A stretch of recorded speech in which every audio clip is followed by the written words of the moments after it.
हरे कृष्ण जय जगन्नाथ सांग मैंने देखूँ मुझे सुजी पापड़ बनाऊँगी एटा तो गोटे प्लेट तेल लगे कि सुजीटा ग्राइंडिंग करके जीरा राशि लुण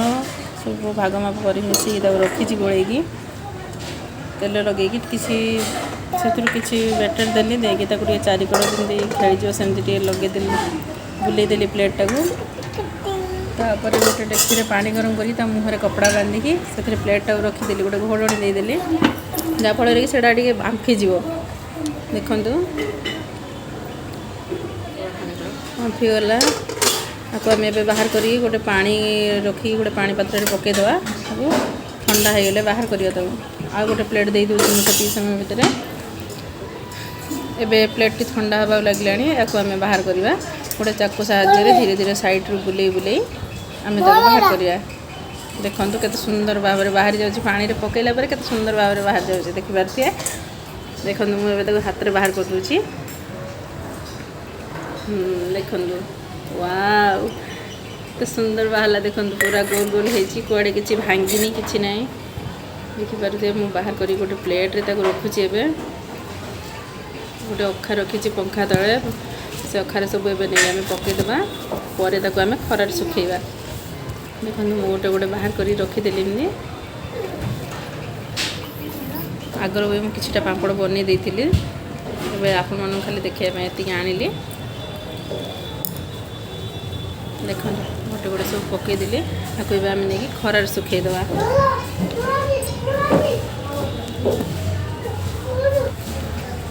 खरार सुखीदेली देख गोटे खरा खाइले भलसे सुखीज भी देखो के सारा पापड़ मोर पूरा 500 ग्राम सुजी रे बहुत सारा पापड़ होती आउर भी बहुत हो पारि था टाइम ना गैस रो तो प्रॉब्लम चलती से मुझे मोटा मोटा करदेली अल्प अल्प होती ना किटा पुओ बन तो भांगी जाइए पुओ कहला मु बनई बोली भांगीगला देखु ए सुखी जाइए तेल कड़े छाणा देखो छोट छोट पापड़ के बड़ बड़ हो फुलिकी देखिए केते बड़ होगा फुलिकी साइज पूरा डबल होगला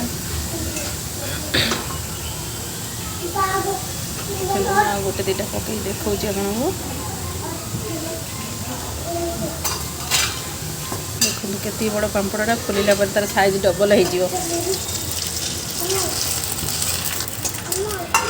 देखिपे आप भलसे बेसी तेल भी चिपचिपा लगे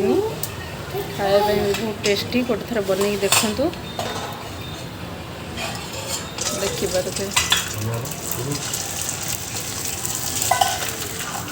देखु केते सारा सब तो छाणी अल्प किसी छाणी देखो देखो केते सारा पापड़ देखिपे टे लगिगला देखते सुंदर है बड़ बड़ फुलिकी होगला तेल पड़ला पर तार साइज डबल होगला पूरा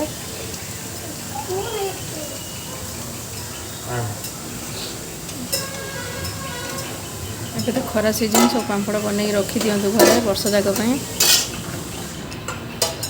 देखु मोर छाणिया शरीर केते बड़ बड़ होती